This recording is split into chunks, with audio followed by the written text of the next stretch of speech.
অন্তর্বর্তীকালীন সরকারের কাছে মেসেজ, এখনো এই দেশের নাস্তিক মুরতাদদেরকে জায়গা দেওয়া হচ্ছে। যেই শাহবাগ থেকে আলেম ওলামার বিপক্ষে স্লোগান তোলা হলো, ফাঁসির রায়ের জন্য তারা স্লোগান তুললো, আজকে তাদেরকে কি করে অন্তর্বর্তীকালীন সরকারের শিক্ষার মন্ত্রণালয়ে দেওয়া হলো, এর জবাবে জাতিকে দিতে হবে। আমরা কোন শাহবাগীকে, কোন নাস্তিক আর মুরতাদদেরকে কোন সরকার ব্যবস্থায় দেখতে চাই না।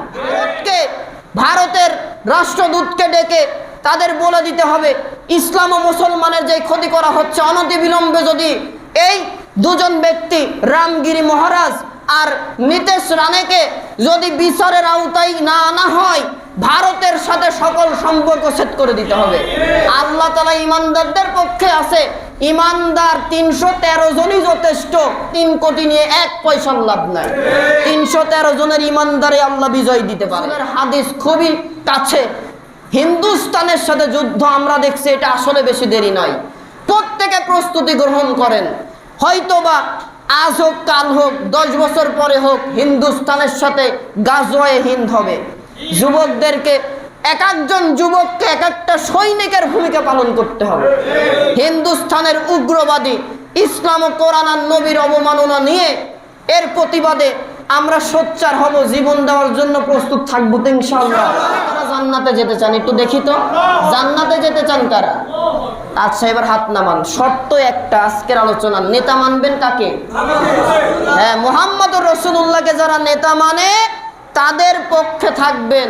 যেই দল নবীকে নেতা মানে, নবীর আদর্শ বাস্তবায়ন করবে, সেই দলের পক্ষে যদি থাকতে পারেন, তাহলে আমি এইখানে দাঁড়িয়ে গ্যারান্টি দিচ্ছি, আল্লাহ আপনার জীবনের গুনাহ মাফ করে জান্নাতে দেওয়ার দায়িত্ব আল্লাহ নিজে গ্রহণ করেছেন। করবো তো ইনশাআল্লাহ। আম্মা জান আয়েশা রাদিয়াল্লাহু তাআলা আনহা বললেন, ও আল্লাহর নবীর সাহাবীরা, তোমরা কি কোরআন পড়ো নাই? জি আম্মা জান, কোরআন তো পড়েছি। আম্মা জান আয়েশা বললেন যে তোমরা যেই কোরআন পড়ো সেটি হলো কাগজের কোরআন। ওই দেখো মসজিদে নববীতে যেই ব্যক্তিকে দেখা যায়, ইনি হলেন জীবন্ত কোরআন। জীবন্ত কোরআন কে? মুহাম্মদুর রাসূলুল্লাহ। সুবহানাল্লাহ। যার পুরোটা জীবনী আল্লাহ তাআলা কোরআন দিয়ে সাজিয়েছেন, যার উপরে কোরআন নাজিল করে, জান্নাতি কিতাব কোরআন যার উপরে নাজিল হয়েছে, যেই কোরআনুল কারীম কনস্টিটিউশন, সংবিধান রূপে আল্লাহ দিয়েছেন, আর আদর্শ নেতার উপরে আল্লাহ কোরআন নাজিল করে বুঝালেন, দুনিয়ার মানুষ, অনেক নীতির আচরণ তোমরা করেছো। ও পৃথিবীর মানুষ, কিয়ামত পর্যন্ত আচরণ করবা, আমি আল্লাহ জানি তোমরা কি পাকনার পাকনা। আমি আল্লাহ জানি কেউ বঙ্গবন্ধুর, শেখ মুজিবের আদর্শ নিয়ে বাস্তবায়নের জন্য মানুষ খুন করবা, মানুষ গুম করবা। কেউ জিয়ার আদর্শ বাস্তবায়নের জন্য নানান রকম অন্যায়, অনাচার, দুরাচার, পাপাচার করবা। কেউ বা ইরশাদের আচরণ বাস্তবায়নের, আদর্শ বাস্তবায়নে কাজ করবা। কোনো মানুষের আদর্শ না। একমাত্র যারা জান্নাতে যাওয়ার আশা রাখো, কিসে যাওয়ার আশা? জবাব দেবেন কথা যদি বোঝেন। ও নরনারী বান্দাবান্দি, পুরুষ মহিলা বান্দাবান্দি, যদি তোমরা জান্নাতে যাওয়ার আশা রাখো, সব আদর্শ কবর, একমাত্র আদর্শ মুহাম্মাদুর। আল্লাহ রাব্বুল আলামিন যার বিষয়ে কোরআনুল কারীমে বড়ই চমৎকার করে জানায়া দিয়েছেন, আমি বিগত 2 জুমাতেও বলেছি, আল্লাহ রাব্বুল আলামিন নিজেই মুহাম্মাদুর রাসূলুল্লাহর নিজে তার বর্ণনা দিয়েছেন, তার তাফসীর আল্লাহ তাআলা নিজেই করেছেন, যাকে আমাদের জন্য আদর্শ বানিয়েছেন। আমরা আলেম ওলামা, হুজুর ওয়াইজরা কি ওয়াজ করব? শুধু এতটুকু ওইখান থেকে আলোচনা করে আমরা আমাদের জীবনের জন্য কিছু নিতে পারি। কথা ঠিক না? এজন্যই কথা আল্লাহ রাব্বুল আলামিন কোরআনে বলেন, ওয়ামা আরসালনাকা ইল্লা রাহমাতাল লিল আলামিন। সূরা আম্বিয়ার ভিতরে আল্লাহ বললেন, হাবিব, আপনাকে আমি রহমত স্বরূপ পাঠিয়েছি। সুবহানাল্লাহ। আদর্শ নেতা, রহমতের বার্তাবাহক। কোরআন নিয়ে যেই নেতা থাকবে, সেই নেতা শুধু শান্তি দিতে পারে, অশান্তি তার কাছ থেকে কামনা করা যায় না, পাওয়াও যায় না। যারা কোরআন বাদে চলে তাদের দ্বারাই মানুষ হত্যা করা স্বভাব হয়, তাদের দ্বারাই সংসদে মানব রচিত আইন প্রতিষ্ঠা করতে পারে। কিন্তু যারা কোরআন নিয়ে চলে তারা চায় আল্লাহ হুকুম দিয়েছে যা তাই করব, এর বাইরে একটা কাজ আমরা করতে পারি না, কখনো করব না। আল্লাহ রাব্বুল আলামিন আরো বলেছেন নেতার চরিত্র থাকতে হবে, যেই যা নিয়ে আমি বিগততে কথা বলেছি। রসুলের চরিত্র নিয়ে আল্লাহ তাআলা সূরা কলামের ভেতরে বলেন, ওয়া ইন্নাকা লাআলা খুলুকিন আযীম। হাবিব, এমন একটা সুমহান চরিত্রের অধিকারী আমি আল্লাহ আপনাকে করেছি, দুনিয়ার কোন মানুষ, কোন মুফতি, মুহাদ্দিস, মুফাসসিরকে লাগবে না, কোন নবীকে লাগবে না, স্বয়ং আমি আল্লাহ আরশে মহল্লা থেকে কোরআনের ভেতরে আপনার আদর্শের, আপনার চরিত্রের গ্যারান্টি আমি আল্লাহ নিজে দান করেছি। এরপরে রাসূল, আপনি যেই কথা বলবেন দুনিয়ার নাস্তিক মুরতাদেরা প্রশ্ন তুলতে পারে, প্রশ্ন তোলার সুযোগ আমি আল্লাহ দেই নাই। ওয়ামা ইয়ান্তিকু আনিল হাওয়া ইন হুয়া ইল্লা ওয়াহিয়ুন ইউহা। নবীজি গো, দুনিয়ার মানুষকে আমি আল্লাহ কোরআনে জানিয়ে দিলাম, আপনি রাসূল যত কথা বলেন একটাও আপনার মনের ইচ্ছার কথা নয়, ওহীর মাধ্যমে আমি আল্লাহ যা জানাই তাই বলেন। তার মানে আল্লাহ তাআলা যতক্ষণ রসুলকে না বলিয়েছেন ততক্ষণ রসুল একটা কথাও নিজের ইচ্ছাই বলে নাই। কথা ঠিক আছে তো?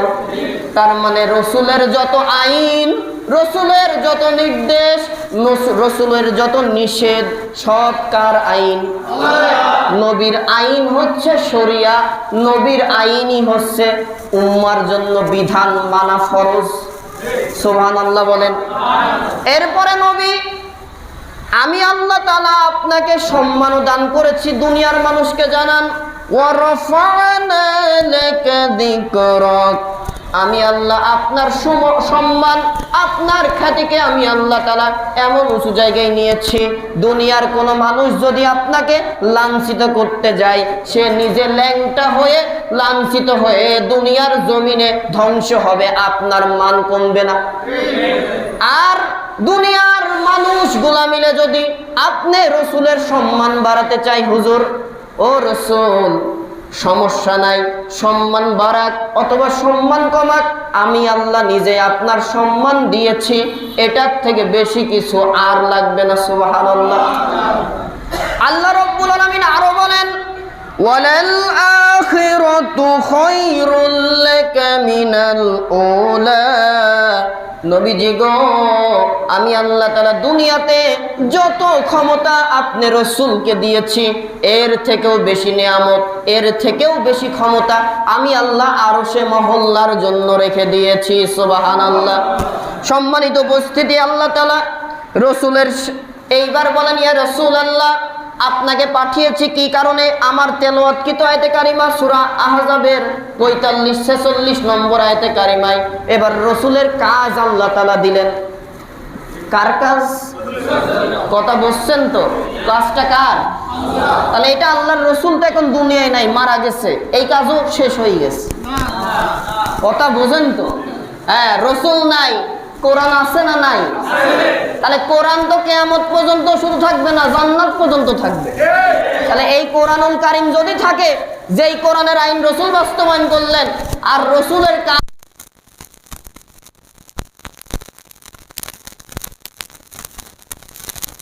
হয়েছিল নবীর মৃত্যুর পরে, মুজিজা হারাই গেছে।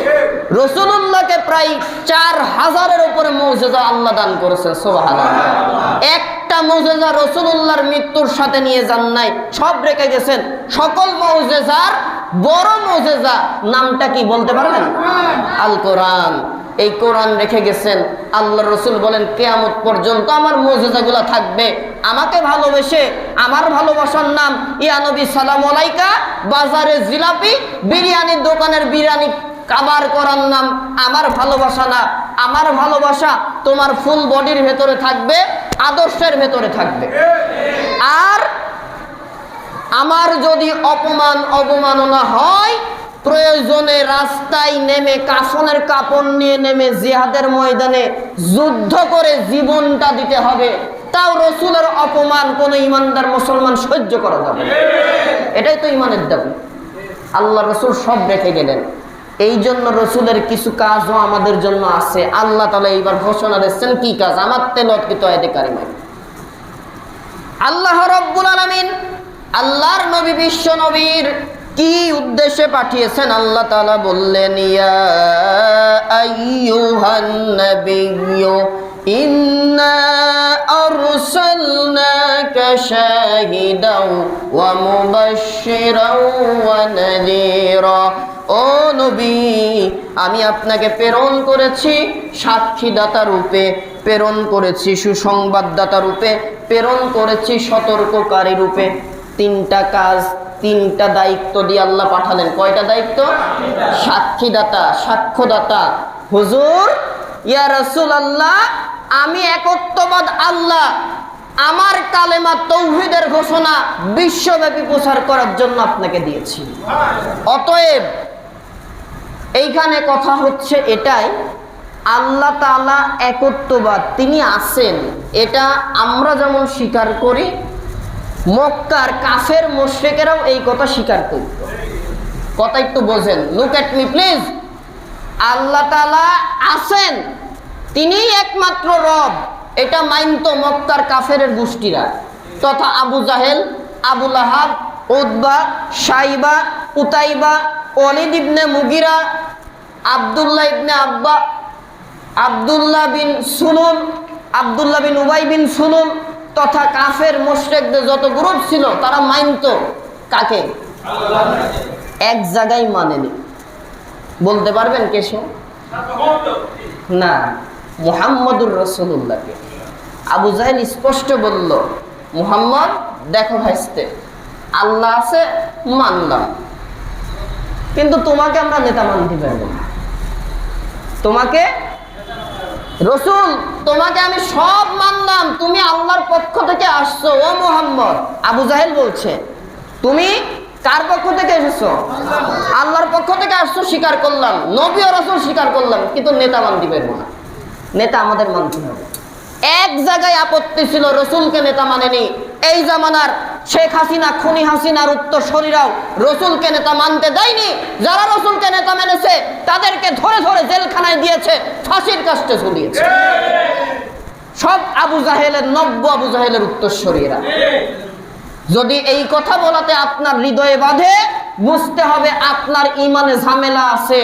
ও ভাই, ওমর রাদিয়াল্লাহু তাআলা আনহু তো রসুলকে ভালোবেসে পরিবারকে তালাক দিয়ে ঈমান গ্রহণ করেছে। সাহাবায়ে একরাম বাবার বিরুদ্ধে যুদ্ধ করেছে ঈমানের কারণে। আপনি সামান্য নেতা নেত্রীকে ছাড়তে পারেন না, তালাক দিতে পারেন না, কিসের মুসলমান? আপনার সাথে আর হিন্দুর সাথে কোনো পার্থক্য নেই। ঈমানদার হতে গেলে যদি প্রয়োজনে দলকে তালাক না, পরিবার তালাক দিতে গেলেও পরিবার তালাক দিতে হবে, তাও আল্লাহ তার রসুলকে বাদ দেওয়া যাবে না। আল্লাহ রাব্বুল আলামিন বললেন, তাওহীদের বর্ণনা দিয়ে দাও। যারা তাওহীদের মানবে, একত্ববাদ, আমি আল্লাহর সার্বভৌমত্বটাকে স্বীকার করবে, তারা কোনোদিন কোনো দরগায় যাবে না, কোনো পীরকে শাফায়াতকারী রূপে মেনে নেবে না, কোনো মানুষ হয়ে মানুষের কাছে ভালো মন্দর হিসাব চাবে না, হিসাব দেবে না, ফলাফল চাবে না। যদি চাইতেই হয়, যা দরকার জি আল্লাহ তাআলার কাছে। তাওহীদের সাক্ষ্যদাতা হিসেবে পাঠালাম শাহিদাও ওয়া মুবাশশিরা, এইবার পাঠালাম সুসংবাদদাতা রূপে। যারা তাওহীদ ঘোষণা দেবে, অন্তরে মানবে, কাজে বাস্তবায়ন করবে। কথা কি আমার বুঝছেন? তার মানে তাওহীদের কালেমা লা ইলাহা, এইটা যারা মুখ দিয়ে স্বীকার করবে, অন্তরে বিশ্বাস করবে, যারা কালেমা বিশ্বাস করবে, তাদের দ্বারা কোনোদিন ওই সংসদ ভবনে কোন মানুষের রচিত কোন দলকে জায়গা দেওয়ার কথা না। যেই নামাজি ব্যক্তি মানুষের তৈরি আইন পাশ করে দল তৈরি করে, সেই দলটাকে রাষ্ট্রে জায়গা দেয়। ইসলামী কোন দল যারা কোরআন আর হাদিসকে সংসদে নিতে চায় তাদেরকে সমর্থন দেয় না। ওই নামাজি একটা হিন্দু খ্রিস্টানের করস মুসলমান তথা মুনাফিক ছাড়া ইমানদার মুমিন হতে পারবে না, পারবে না, পারবে না। তাকে আল্লাহ জান্নাত দেবে না। আল্লাহর কোরআন তার দলিল। যদি আল্লাহ তাদেরকে জান্নাত দেয়, আল্লাহর কোরআনই মিথ্যা হয়ে যাবে। কারণ আল্লাহ তাআলা বলেছেন Muslim, Islam is the complete code of life, Quran is Muslims constitution. এই কোরআনুল কারিমটাকে যারা সংবিধান রূপে মেনে নেবে না, কোরআনের আইনের থেকে শেখ মুজিব তোমার কাছে বড় হয়ে গেছে না মুসলমান, জিয়াউর রহমান বড় হয়েছে, এরশাদ বড় হয়েছে, আল্লাহ রসুলের আদর্শের কোরআনকে সংসদে নিতে পারো না, আইন পাস করতে পারো না। তোমার নামাজ, তোমার হজ, তোমার উপরে আমি ছুঁড়ে মারলাম, তোমার জান্নাতও শেষ, ইহকালও বরবাদ, পরকালে বরবাদ। বর্ডার দিয়ে পালাতে হয়েছে, দেশে থাকতে পারো নাই, জান্নাতে জায়গা হবে না, জাহান্নামে ঢুকে ঢুকে ঢুকে ঢুকে কষ্ট পেতে হবে। এতটুকু কথা বললাম। যদি আমরা মানতে পারি, আজকে থেকে তওবা করেন। যারা মানব রচিত মতবাদের পেছনে ছুটছেন, ভাই মানুষ মাত্রই ভুল হতে পারে। আজকে থেকে তওবা করে ফিরে আসেন। যতদিন আল্লাহ বাঁচাই রাখে সামনে, আল্লাহর কোরআন আর রসুলের আদর্শ থাকবে যেই দলে, সেই দলের রাজনীতিকে আমরা সমর্থন করব। এর বাইরে কোনো রাজনীতি আমরা করব না। রাজি তো ইনশাআল্লাহ? জি। তাহলে আল্লাহ তাআলা মাপ দিয়ে নাজাতের ফয়সালা করবে।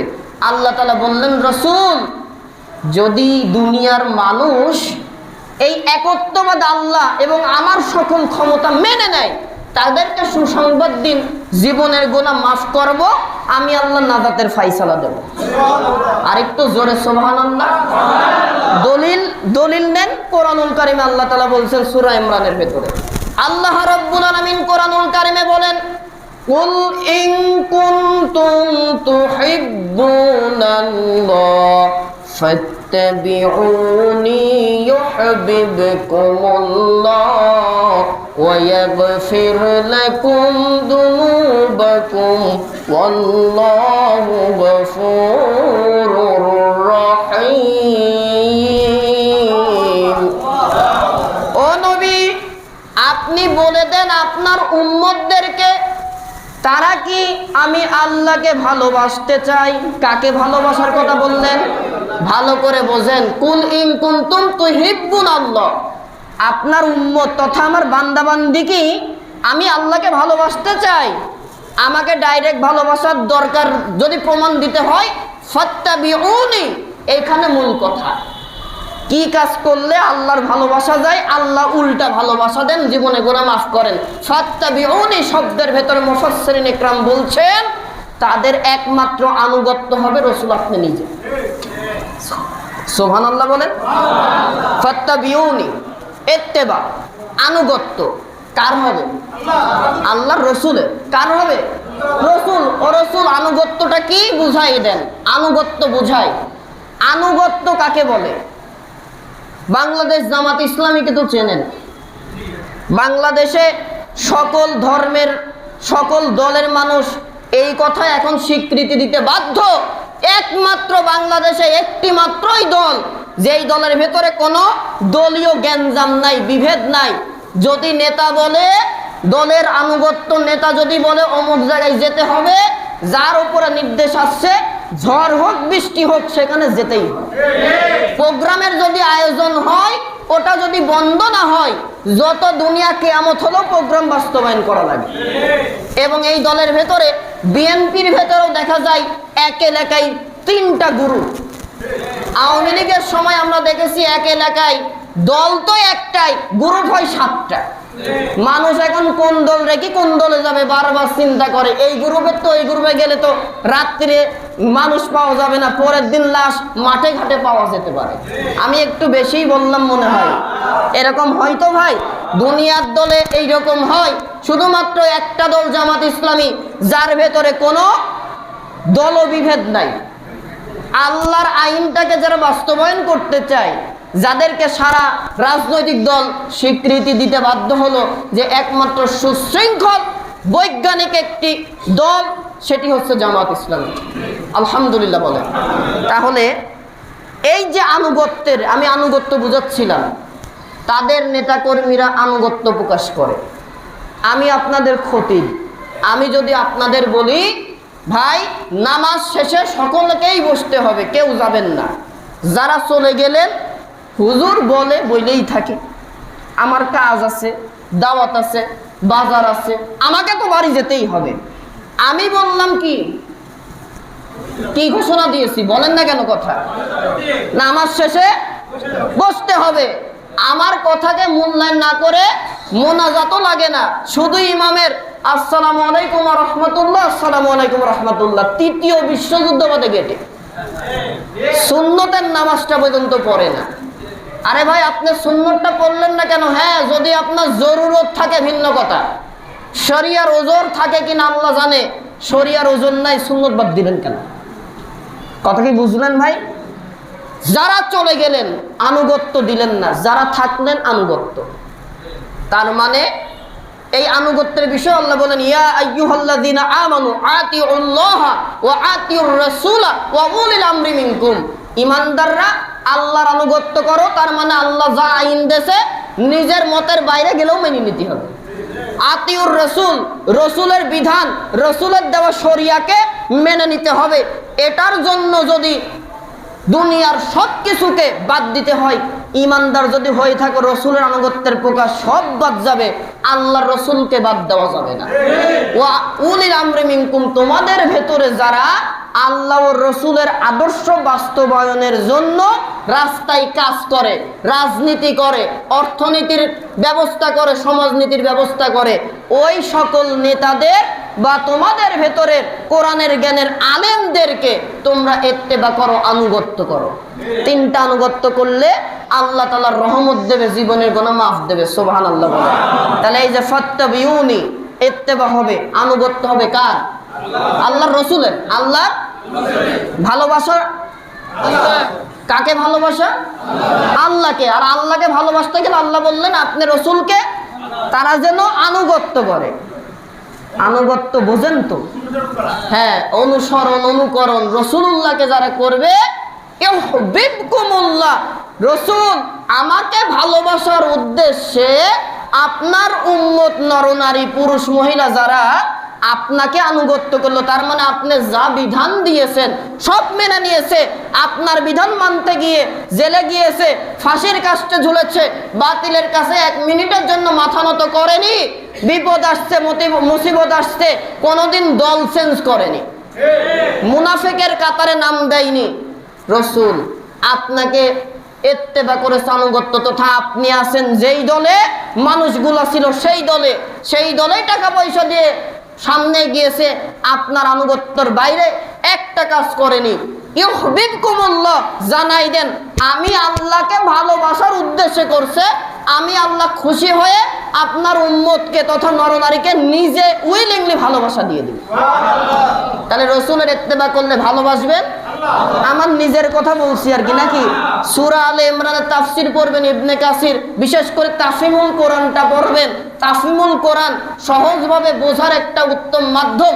এই তাফহিমুল কোরআন যদি পড়েন আপনি সহজেই কোরআনের ব্যাখ্যাগুলো বুঝতে পারবেন।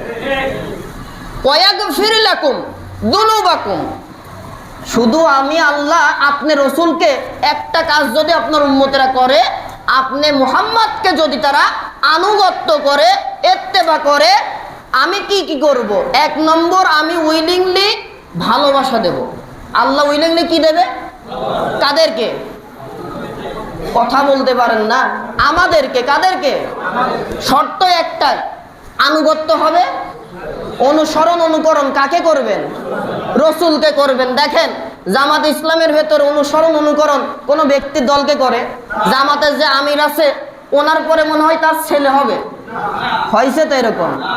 না না না, আল্লাহর পক্ষ থেকে আসে, যিনি যোগ্য তাকে দেওয়া হয়। এবার অন্য যত রাজনৈতিক দল আছে তাকান, বঙ্গবন্ধু মারা গেল, কে আসলো? মেয়ে আসলো। তার মানে পরিবারতন্ত্র, মানে গোত্রীয় বংশীয় রাজনৈতিক দল। ইসলাম কোনো বংশীয় রাজনীতিকে পছন্দ, সাপোর্ট করে না। নেতা সেই হবে জনগণ যাকে চায়। এই দলটা যেটা আপনি দল সৃষ্টি করতে পারেন, তবে আপনার দলের মাইল ফলক থাকবে কোরআন আর সুন্নাহ। এর বাইরে যাওয়ার কোনো সুযোগ আছে? কথা বলেন আরে ভাই, আমি মনে হয় আপনাদের বিপক্ষেই চলে যাচ্ছি নাকি?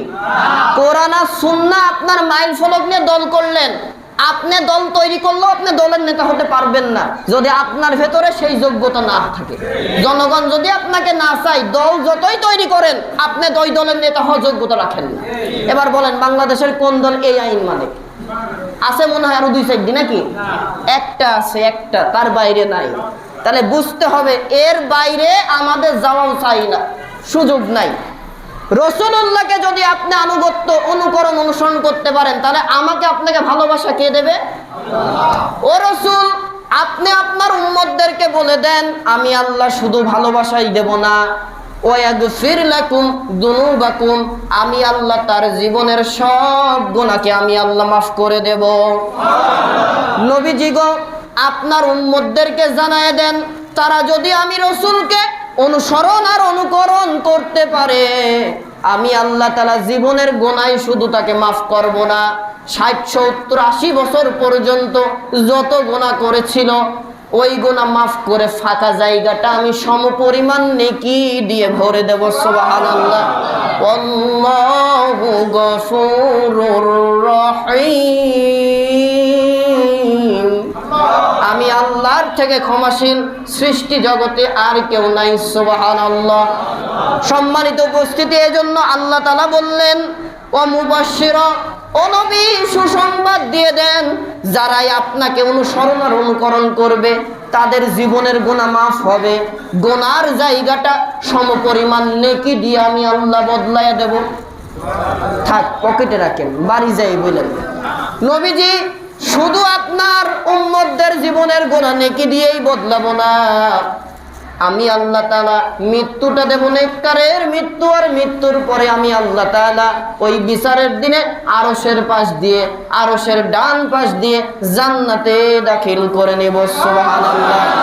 ইয়া আইয়াতুহান নাফসুল মুতমাইন্না, হে প্রশান্ত সত্তা, ইরজিই ইলা রাব্বিকি রাদিয়াতাম মারদিয়া, ফিরে যাও রবের আইনের দিকে, আল্লাহর আইনের দিকে চলে আসো। ফাদখুলি ফি ইবাদি, আল্লাহর ইবাদতকারীদের ভেতরে শামিল হয়ে যাও। ওয়াদখুলি জান্নাতি, আল্লাহু আকবার। আমি আল্লাহ তাআলা তোমাকে জান্নাতুল ফেরদাউসের মেহমান করে নিব। সুবহানাল্লাহ। গ্যারান্টি কে দিলেন? সন্দেহ আছে মুসলমান? তাহলে আল্লাহর নাম জোরে বলেন, গ্যারান্টি কে দিয়েছেন? কিসের গ্যারান্টি? জান্নাত দেবে কাদেরকে? মুমিনদের। তাহলে মুমিনের আদর্শ, অনুকরণ, অনুসরণ কে হবে? মুহাম্মাদুর রাসূল। সকলের জবান থেকে আল্লাহ দেখো কেরামান কাতিবিন রেকর্ড করবে। এবার বলেন, যারা পারবেন নবীকে আদর্শ মানতে তারাই জবাব দিবেন। মুখের কথা, মনের কথা, এটাই আপনার আইন, আপনার কাজ। এবার আপনি কি বলছেন আল্লাহর ঘরে বসে আল্লাহও জানে, ফেরেশতারাও জানে। বলেন, জীবন আদর্শ কে হবে? মুহাম্মাদুর রাসূলুল্লাহ। তার ইত্তেবা, তার আনুগত্য, তার অনুসরণ করতে হবে। শর্ত আল্লাহর একটা। তাহলে আল্লাহ তাআলা কি বললেন? জীবনের গুনাহ দুনিয়ায় থাকতেই মাফ করে দেব। দুনিয়ায় বেঁচে থাকতে যদি জীবনের গুনাহ মাফ হয়ে যায়, মুনকার নাকিরের কবরের সওয়ালের জবাব আপনার দেওয়া লাগবে না, আল্লাহ নিজে চাইলে আদায় করে নেবে। শর্ত একটা, নেতা মানতে হবে কাকে? জোরে বলেন। সামনে চুপ, এই 3 কাতা চুপ। পেছন থেকে বলেন, নেতা কাকে মানতে হবে? মুহাম্মাদুর রাসূলুল্লাহকে। আমরা মানব না। হুজুর যাই বলেন, সারা জীবন কত হুজুরের ওয়াজ শুনলাম, আপনি তো আমার এলাকার হুজুর, মসজিদটার গেট পার হতে দেন, তারপর দেখা যাক কার নেতা মানি। এই চিন্তা যদি করেন ভাই, তাহলে কিন্তু সব শেষ। মনে রাখবেন, কথা কাজে যার মিল নাই সেই হয় মুনাফিক। আর তার জন্য আল্লাহর বিধান, ইন্নাল মুনাফিকিনা ফিদ্দারকিল আসফালি মিনান নার, মুনাফিক তো অবশ্যই জাহান্নামের নিকৃষ্টতম স্থানে মুনাফিকরা থাকবে। জাহান্নামীরা দেখে বলবে, আরে কপাল পুরা, আমরা তো ডাইরেক্ট জাহান্নামী ছিলামই, তোরা আমাদের থেকেও ঘৃণিত ব্যক্তি। কারণ মুনাফিক কোনো বেধর্মীর ভেতরে থাকে না, মুনাফিক হয় ইমানের সুরতে, মুসলমান সেজে মুনাফিক হয়। আল্লাহর রসুল মুনাফিকদের এমন অবস্থা হয়, ওই তাহাজ্জুদ গুজারি হয়ে যাই নামাজ, গতকালকে এক হুজুর তো আলোচনায় বললেনই যে ফজরের নামাজের জন্য উনি যাই নামাজ খোঁজে। তার মানে উনি যারা নামাজ পড়ে তারা যাই নামাজ কোথায় থাকে তারা জানে, তারা যাই নামাজ খোঁজা লাগে না। আর যারা নামাজ সম্পর্কে অবহেলা, ফাওয়াইলুল লিল মুসাল্লিন আল্লাযিনা হুম আন সালাতিহিম সাহুন, যারা নিজের নামাজ সম্পর্কে হাই হুতাশ করে, লোক দেখানো নামাজ পড়ে, ওরাই যাই নামাজ খুঁজে বেড়ায়। আবার বলে তাহাজ্জুদ পড়ে, তাহাজ্জুদ কাজা যায় না, কোরআন তেলাওয়াত না করে, কোনো কাজই করে না। এইটা বলে আল্লাহ জান্নাত পাওয়া যাবে না। যদি আল্লাহ ওদেরকে জান্নাত দেয়, তাদেরকে আবার কওমি জননী উপাধি দিয়ে সন্ত্রাসমূলক কিছু ব্যক্তিত্ব, মুফতি রুহুল আমিনের মতো মানুষ বাইতুল মুকাররমের ক্ষতি হতে চায়। গত শুক্রবারে বাইতুল মুকাররমে নেককারজনক কাজ করেছে। আমি বলবো যে এই সকল মুসলমানেরা বাইতুল মুকাররমে অবস্থিত ছিল, ওদের ঈমানটা নিশ্চয় দুর্বল ছিল, তা না হলে ধর্মনিরপেক্ষ মতবাদের ধ্বজাধারী একজন হুজুরকে কি করে মসজিদে ঢুকতে দিল? ওকে তো ওখানেই পিটায়ে শুয়ে ফেলা দরকার ছিল। বাইতুল মুকাররমকে দীর্ঘদিন ধরে রক্তাক্ত করা হচ্ছে, আমরা এটা তীব্র প্রতিবাদ জানাই। আমরা আর কোনো রক্ত কোনো মসজিদে দেখতে চাই না। এই মসজিদে তারাই থাকবে, ইমামতি করবে, তারাই কর্তৃপক্ষ হবে, কমিটি হবে যারা আল্লাহর কোরআন আর রাসূলের আদর্শ মানে। এর বাইরে কোনো লোক আল্লাহর ঘরের, নবীর ঘরের কোনো দায়িত্বে আসতে পারবে না। ইমানের দাবি আমরাও মানব ইনশাআল্লাহ। বাইতুল মুকাররমের খতিব বাংলাদেশের শ্রেষ্ঠ আলেম যিনি, তিনি হতে হবে। কোন দালাল মৌলবীকে বাইতুল মুকাররমের খতিব তো হওয়া যাবেই না। বিশেষ করে যারা ওলামা লীগ করেছে, এই সকল আলেমদেরকে ধরে ধরে জেলখানায় না দিলে যেই সরকারি আসুক তার ঈমান থাকবে না। একটা আলেম যখন ধর্মনিরপেক্ষ মতবাদ যায়, আল্লাহ তাআলাকে বৃদ্ধাঙ্গুলি দেখিয়ে নিজে দুনিয়ার স্বার্থে ঈমানটা বিক্রি করেছে, ওর সাথে আর আব্দুল্লাহ বিন উবাই বিন সুলুলের সাথে এক পয়সারও পার্থক্য নেই। কারণ আল্লাহর রাসূল এই সোজা দাঁড়িয়ে ইমামতি করেছেন। আমার দিকে লক্ষ্য করেন, আব্দুল্লাহ বিন উবাই বিন সুলুল এই সোজা যাই নামাজ থাকতো, রসুলের সোজাসুজি যাই নামাজ, সেখানেই নামাজ পড়ে রসুলের পেছনে। যেখানে ইমাম যদি কোনো সমস্যায় সরে যায়, হাত ধরে টেনে ইমামতি দিতে পারে। এমনকি তিনি যখন মারা গেল, আব্দুল্লাহ বিন উবাই বিন সুলুল মারা যাওয়ার সময় দাবি করে গেছিল ছেলের মাধ্যমে, তুমি যে বলো রসুলের গায়ে জুব্বা যেন দেয়। আল্লাহর রসুল নিজে জুব্বা দিতে গেলেন, ওমর এইভাবে পিছনে রসুলের জুব্বা টান দিয়ে ধরলেন। আর রসুল বললেন, ওমর তুমি ছেড়ে দাও। ওমর বললেন, ইয়া রাসূলুল্লাহ, আপনি আব্দুল্লাহ বিন উবাই বিন সুলুলের মৃত্যুতে যেতে পারেন না, আপনি আল্লাহর নবী, ও আপনার বিরোধিতা করেছে, আপনাকে ইমাম বানিয়ে নামাজ পড়েছে, আর মসজিদ থেকে বের হয়ে আবু জাহেলকে সব তথ্য দিয়ে ইসলাম ও মুসলমানের ক্ষতি করেছে। উহুদের যুদ্ধে এই আব্দুল্লাহ বিন উবাই বিন সুলুল ইমানদারদেরকে ধোঁকা দিয়ে কাফেরদের পক্ষ নিয়ে সাময়িকভাবে ইমানদারদের পরাস্ত করেছে, যেই যুদ্ধে রসুল আপনার প্রিয় চাচা আমির হামজা শহীদ হয়েছে। ৭০ জন হাফেজে কোরআন সাহাবী শহীদ হয়েছে। এই আব্দুল্লাহ বিন উবাই বিন সুলুল নেতৃত্ব দিল। আপনার রসুল কি করে যান? আল্লাহ রসুল বলেন, ওমর রে, আল্লাহ তাআলা তো এখনো আদেশ দেন নাই, অতএব তুমি আমাকে ছেড়ে দাও। ওমর ছেড়ে দিলেন। রসুল জুব্বা পাঠালেন, সেই জুব্বা আব্দুল্লাহ বিন উবাই বিন সুলুলকে পরানো হলো। রসুলুল্লাহ মুখের লালা পর্যন্ত দিলেন। জানাজাটাও রসুল পড়লেন। যখনই রসুল দোয়ার জন্য হাত তুলেছে, আল্লাহ এবার ডাইরেক্ট রাগান্বিত হয়ে জিব্রাইলকে দিয়ে ওহী নাজিল করে বললেন, ওমরের পক্ষে এই একটা মাত্র আয়াতে কারিমা তখন নাজিল হয়ে গেল, হুজুর আপনি যা করেছেন মেনে নেওয়া হয়েছে, এই মুনাফিকের জন্য আপনি দোয়া করতে পারবেন না। যদি দোয়া করা হয়, নবুয়ত বাতিল হয়ে যাওয়ার সম্ভাবনা থাকতে পারে। কারণ হুজুর, এই আব্দুল্লাহ বিন উবাই বিন সুলুল তো সে আপনার পেছন সোজাসুজি দাঁড়ায় ইক্তেদা করেছে ঠিকই, কিন্তু তার উদ্দেশ্য, মিশন আর ভীষণ ছিল ইসলাম ও মুসলমানকে ক্ষতি করে ফেলা। অতএব এর জানাজা আপনার দ্বারা সাজে না, যা করেছেন ফেরত চলে যান। আল্লাহ যখন অর্ডার দিয়েছে, রাসূলুল্লাহ চলে আসছে, ওমরের পক্ষে আল্লাহ আইন দিয়ে দিলেন। অতএব কিয়ামত পর্যন্ত কোন মুনাফিকের জানাজায় কোন ঈমানদার যেতে পারে না। আর আজকে আলেমের রূপ ধরে তুমি ধর্মনিরপেক্ষ মতবাদ ঈমানদারের লেবাসে মুনাফিকি লেবাস নিলা, তাকে আলেম বলাও কবিরা গুনাহ। এদেরকে মসজিদের ইমাম যারা বানাবে, ওই সকল ব্যক্তি প্রত্যেকে মুনাফিকের দোসর হয়ে জাহান্নামে যাওয়া লাগবে। বাইতুল মুকাররমের এই কাজটা করেছে মুফতি রুহুল আমিন, আরো যারা ছিল সালাউদ্দিন থেকে শুরু করে অনেকেই। বাইতুল মুকাররম জাতীয় মসজিদের খতিবকে এমন একজন খতিব দিতে হবে যার প্রত্যেক জুমার বয়ানে সারা দেশ কেঁপে উঠবে, সারা দেশের মানুষ তার থেকে মাসলা নিয়ে নিজের জীবন পরিচালনা করবে। কোনো দালাল মৌলবীকে সেখানে রাখা যাবে না। সম্মানিত উপস্থিতি, যেই কথা থেকে এখানে আসলাম, রসুলের ইত্তেবা করলে ভালোবাসবেন আমাদেরকে কে? শুধু ভালোবাসা যাবে না, জীবনের গুনাহ আল্লাহ নিজে মাফ করে জান্নাত দান করবে। আর একটা কি, ও নাযীর, নবী সতর্ক করে দেন, মাঝে মাঝে আপনার উম্মতদের কাছে ধোঁকা আসবে, ধোঁকা। অনেক সময় টাকার লালসা আসবে, ক্ষমতার লালসা আসবে, অমুক জায়গায় গেলে বড় পদ পাওয়া যাবে, অমুক জায়গায় গেলে নিজের সম্পত্তিগুলা, খাস জমি দখল করে রাখা, যদি দলে চেঞ্জ করা যায় এই দখলদারি ঠিক রাখা যাবে। আলহামদুলিল্লাহ, এটা তো আপনারা করেন না, তাহলে জবাব দিলেন নাকি? জবাব না দিয়ে তার মানে সব কি খাস জমি দখল করে রাখার নাকি?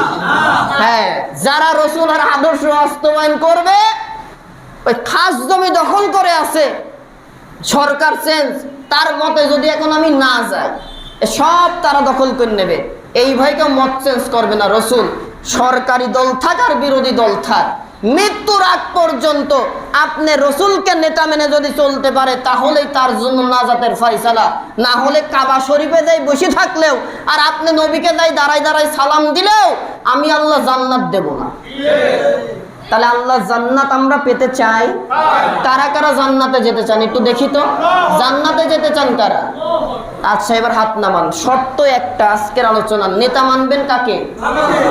হ্যাঁ, মুহাম্মদুর রাসূলুল্লাহকে যারা নেতা মানে তাদের পক্ষে থাকবেন। যেই দল নবীকে নেতা মানে, নবীর আদর্শ বাস্তবায়ন করবে, সেই দলের পক্ষে যদি থাকতে পারেন, তাহলে আমি এইখানে দাঁড়িয়ে গ্যারান্টি দিচ্ছি আল্লাহ আপনার জীবনের গুনাহ মাফ করে জান্নাতে দেওয়ার দায়িত্ব আল্লাহ নিজে গ্রহণ করেছে। করবো তো ইনশাআল্লাহ। তীব্র প্রতিবাদ। ভারত গত সপ্তাহে ঘটনা ঘটিয়েছে ভারতের মুম্বাই মহারাজ্যের ভেতরে ভারতের কুলাঙ্গার একজন পুরোহিত আজকে আমাদেরকে সাম্প্রদায়িক বলে গালি দেয়। আমরা নাকি হিন্দুদের উপর আঘাত হানি। বাংলাদেশে 91% মুসলমান, 7% হিন্দু। আমরা যদি কোনো সাম্প্রদায়িক ব্যক্তি হতাম, এই দেশ থেকে একটা হিন্দু এই দেশে থাকতে পারত না। আজকে আমার দেশের মুসলমানেরা, আপমর মুসলমান, দেখিয়ে দিয়েছে হিন্দুরা পূজা পার্বণ করে, তাদের মন্দির পাহারা, তাদের পূজায় পাহারা দেওয়া এই দেশের মুসলমান করেছে। আমরা যত তাদেরকে সেফটি দেই, তাদেরকে জামাই আদরে রাখি, পার্শ্ববর্তী রাষ্ট্র এই ভারত, যাদেরকে আমাদের অনেকেই বলে বন্ধু, আমরা বলি ভারত যদি বন্ধু হয়, পৃথিবীর কোনো শত্রু দেশ আমাদের নাই। কখনো ভারত আমাদের বন্ধু হতে পারে না। যেই ভারত বাবরি মসজিদটাকে ভেঙে রাম মন্দির করলো, যেই ভারতে গরু জবাইয়ের অপরাধে গুজরাটে মুসলমানদের ধরে ধরে জবাই করা হয়, যেই ভারতে মুসলমানদের, জীবিত মুসলমানকে দড়ি দিয়ে বেঁধে পুড়িয়ে মারা হয় শুধুমাত্র মুসলমান থাকার কারণে, যেই ভারতের ইসকন উগ্রবাদী হিন্দু গোষ্ঠী মুসলমান না হলে মা বোনদের ধর্ষণ করছে, সেই ভারতে গত সপ্তাহেও আল্লাহর নবীকে নিয়ে ভারতের কুলাঙ্গার একজন রামগিরি মহারাজ পুরোহিত ইসলাম, মুসলমান এবং মুহাম্মদুর রাসূলুল্লাহকে নিয়ে অবমাননা কটূক্তি করলো। কয় যে সব থেকে বিশৃঙ্খল ধর্ম মুসলমানের ধর্ম, আর বিশৃঙ্খল আদর্শহীনতা মুহাম্মদুর রাসূলুল্লাহ। নাউযুবিল্লাহ বলেন। আজকে তারা এই কথা বলল, ওই দেশের যিনি প্রধান, যিনি কি বলে ওটাকে মুখ্যমন্ত্রী যারা নীতিশ রানে, সে আরো ওর পক্ষে সাফাই গিয়ে বলল যে কোন মন্দিরে যদি হামলা হয় মুসলমানের মসজিদে ঢুকে ঢুকে হত্যা করা হবে, মুসলমানদের মসজিদ পুড়িয়ে ছারখার করে দেওয়া হবে। এরপরেও সারা দেশের মুসলমান চুপ আছে। অন্তর্বর্তীকালীন সরকারের কাছে মেসেজ, এখনো এই দেশের নাস্তিক মুরতাদদেরকে জায়গা দেওয়া হচ্ছে। যেই শাহবাগ থেকে আলেম ওলামার বিপক্ষে স্লোগান তোলা হলো, ফাঁসির রায়ের জন্য তারা স্লোগান তুললো, আজকে তাদেরকে কি করে অন্তর্বর্তীকালীন সরকারের শিক্ষার মন্ত্রণালয়ে দেওয়া হলো, এর জবাবে জাতিকে দিতে হবে।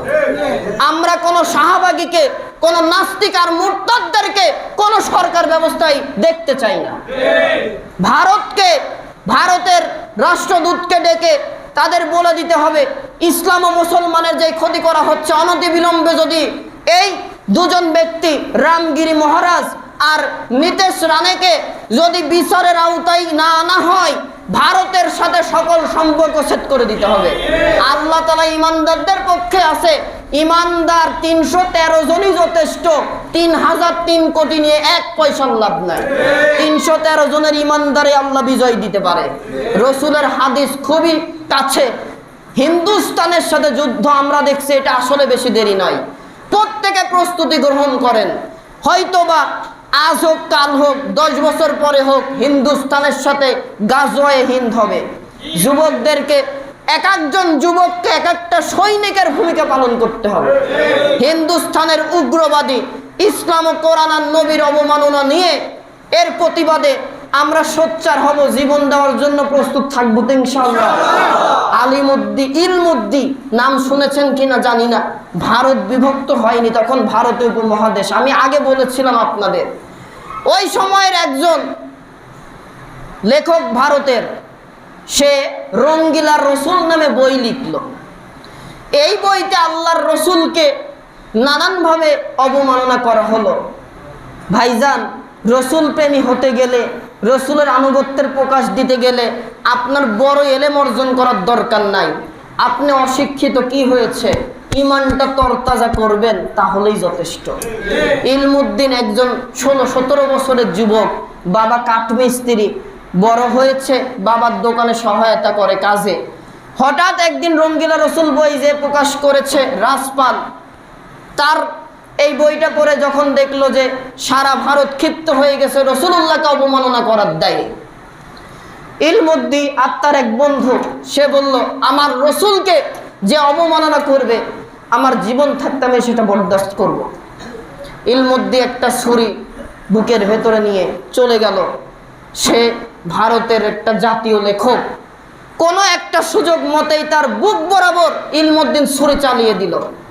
হাজার হলেও সে তো দেশের একজন লেখক, বুদ্ধিজীবী নামের কীট, রাষ্ট্রীয় মামলা তো হবে। ওই টাইমে ব্রিটিশ সরকার, সম্ভবত 1935 সাল হতে পারে, ব্রিটিশ সরকার ইলমুদ্দিকে অ্যারেস্ট করলো।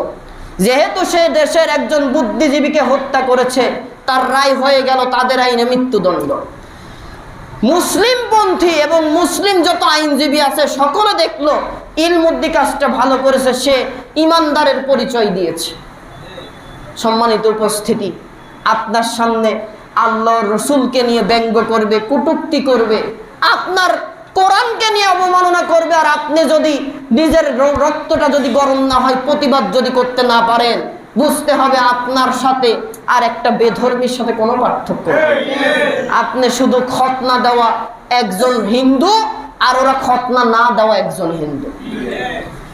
ইলমুদ্দি তাকে মুসলিম আইনজীবীরা যে বলে, দেখো তুমি যেই কাজ করেছো ঠিক কাজ, কিন্তু তোমার তো মৃত্যুদণ্ডের রায় হয়েছে, এই রায় তো বদলাবে না। অতএব তোমাকে আমরা যখন তোমার পক্ষে কথা বলবো, তোমাকে তখন বলবো যে আমার মাথা ঠিক ছিল না, পাগল ছিল। ভাইজান, ইমানদারদেরকে ফাঁসির কাস্টে নেবেন আর বলবেন যে রাষ্ট্রপক্ষের রাষ্ট্রপতির কাছে মাপ চাও। ইমানদার ফাঁসির রশিকে শাহাদতে মৃত্যু রসুলের সাথে মিলনের ব্যবস্থা দেখে বাতিলের কাছে ক্ষমা চাইতে তারা শেখে না। ইমানের পরিচয়। ইলমুদ্দি বলে কেন আমি পাগল হব? আইনজীবীরা দেখলো একে দিয়ে কাজ হবে না, ওর মাকে নিয়ে আসছে গ্রাম থেকে ধরে, বলে আপনার ছেলেকে যদি বাঁচাতে চান তাহলে বলবেন আপনার ছেলে যখন হত্যা করে তার 2 দিন আগে তার মাথার স্মৃতিশক্তি হারাই গেছে। কথা কি আমার বুঝছেন? পেছনে আমার দিকে তাকান, কথা হচ্ছে এখানে কোরআনের কথা, কোনো দিকে নজর যাবে না। ইলমদ্দি মাকে নিয়ে আসা হয়েছে। ইলমদ্দির যেদিন আপিলের রায় হবে, অপর পাশে তার মাকে দেখেই বুঝতে পারছে যুবক 16-17 বছরের ইমানটা কোথায় দেখেন। ইলমদ্দি দাঁড়াইছে, দাঁড়ানোর সাথে সাথে আসলে যাদের শাহাদতি মৃত্যু আল্লাহ কবুল করে, পুলিশের গুলিকে তারা গুলি মনে করে না, শাহাদতের ফুল জান্নাতি ফুল মনে করে। আমরা 2024-এর 5ই অগস্ট পর্যন্ত দেখেছি হাজারের উপরে এই দেশের শহীদি, হাজারের উপরে এই দেশের ইমানদার দেশপ্রেমিক ছাত্রছাত্রীরা দেখিয়ে দিয়েছে, নাবালক ছাত্র যুবক হয়নি, ছাত্রছাত্রীরা দেখিয়ে দিয়েছে শহীদ মৃত্যু কাকে বলে। আবু সাহিদ দেখিয়েছে, মুগ্ধ দেখিয়েছে, আবু তাহের দেখিয়েছে। অতএব এদের থেকে আমাদের শিক্ষা নিয়ে চলা দরকার। ইলমদ্দি মাকে অপর কাঠগড়াই দেখেই বুঝতে পারছে মা আমাকে বাঁচানোর জন্য আজকে মিথ্যা বলবে। আইনজীবীদের কোর্ট শুরু করার আগেই ইলমদ্দি ডাক দিয়ে বলছে, মা খবরদার, আমাকে বাঁচানোর জন্য তুমি মিথ্যা কোনো কথা বলবা না। ইলমদ্দির রায় হয়ে গেল ফাঁসির রায়। ইলমদ্দি ফাঁসির কাস্টে ঝুলে রসুলের সাথে চলে গেলেন, শহীদ হলেন ব্রিটিশ সরকারের সময়ে। এই যুগে যুগে ভারত 1985 সালে কোরআনুল কারিমকে বাজেয়াপ্তের আইন করলো। আজকেও তারা এই সেপ্টেম্বরে এসে ভারতের মুম্বাই শহরে তার পুরোহিত এবং তাদের মুখ্যমন্ত্রী আল্লাহর রসুলকে কটাক্ষ করবে। আল্লাহর রসুলকে কটাক্ষ করলে আল্লাহ যেখানে ছাড় দেন নাই, আমি আপনি কি করে চুপ করে বসে থাকি? তীব্র প্রতিবাদ। ভারত সরকারের কাছে হুঁশিয়ারি দিচ্ছি, ভারতের যে বিজেপি সরকার, এটি একটি সন্ত্রাসবাদী সরকার। এই সরকারের পদত্যাগ যদি না করা হয়, সারা বিশ্বকে এই ভারত থেকে ডিসকানেক্ট করা ইমানের দাবি। আমাদের অন্তর্বর্তীকালীন সরকারের দৃষ্টি আকর্ষণ করে আমরা বলি অনতিবিলম্বে ভারতের রাষ্ট্রদূতকে ডেকে এর বিচার করতে বলেন, নতুবা এর ফল ভালো হবে না। ভারতের কেবল 1,00,000 কোটি মুসলমান দেখেছেন, সারা পৃথিবীর 200 কোটি মুসলমানের ইমান দেখেন নাই। 200 কোটি মুসলমান যদি এক জায়গায় দাঁড়িয়ে আল্লাহু আকবারের স্লোগান দিয়ে রাস্তায় নামে, শুধু ভারত নয়, তাম পৃথিবীর কাফের মুশরিক গোষ্ঠীগুলা মাটির নিচে যাওয়ার জায়গা পাবে না। অতএব ইমানদার মুসলিম ঐক্যবদ্ধ হয়ে এর প্রতিবাদ করতে রাজি আছি তো ইনশাআল্লাহ।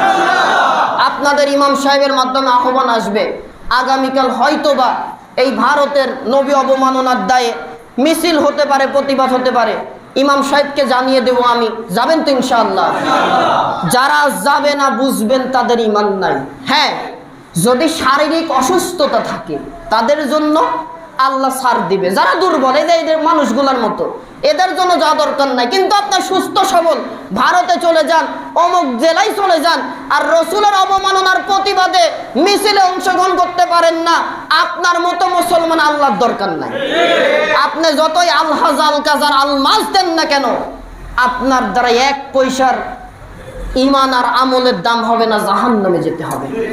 অতএব আমি শেষ আলোচনা এতটুকু বলতে চাই, রসুলের ভালোবাসা সিরাত নিয়ে এত কথা বললাম, আমরা এত শুনলাম, রসুলের ভালোবাসা কাজে বাস্তবায়ন করতে হবে। কাজে আপনার শরীরে থাকবে রসুল, শরীরের ভেতরে রসুলের আদর্শ রাখতে হবে, মতের ভেতরে আদর্শ রাখতে হবে। যারা রসুলের আদর্শ মানে তাদের স্লোগান একটাই, জমিনটা কার? সন্দেহ আছে মনে হয় আর কি, পেছনে কি সন্দেহ আছে? জমিন কার? তাহলে এই আল্লাহর জমিন আইন চলবে, কোন শেখ মুজিবের আইন না, জিয়ার আইন না, এরশাদের আইন না, কার্ল মার্কস না, লেনিন না, ডারউইন না, কোন মানুষের আইন না। আল্লাহর জমিন আলা লাহুল খালক ওয়াল আমর, আল্লাহর জমিনে আল্লাহর আইন চাই, সৎ লোকের শাসন চাই। এই মতে আমরা থাকবো ইনশাআল্লাহ। রসুলের আদর্শ আছে যেই দলে, সেই দলেই আমরা থাকবো ইনশাআল্লাহ। আমার স্বার্থে, অন্যের স্বার্থে না, আমার স্বার্থে, আমার ইমানের স্বার্থে থাকবো তো ইনশাআল্লাহ। আল্লাহ তাআলা কবুল করুক, বলেন আমিন। সুবহানাকা আল্লাহুম্মা বিহামদিকা আশহাদু আল্লা ইলাহা ইল্লা আনতা আস্তাগফিরুকা ওয়া আতুবু ইলাইক। যারা সুন্নাত পড়ি নাই, সুন্নাত পড়েন, এই ফাঁকে সামনের কাতার পূরণ করে দাঁড়িয়ে যাব। আসসালামু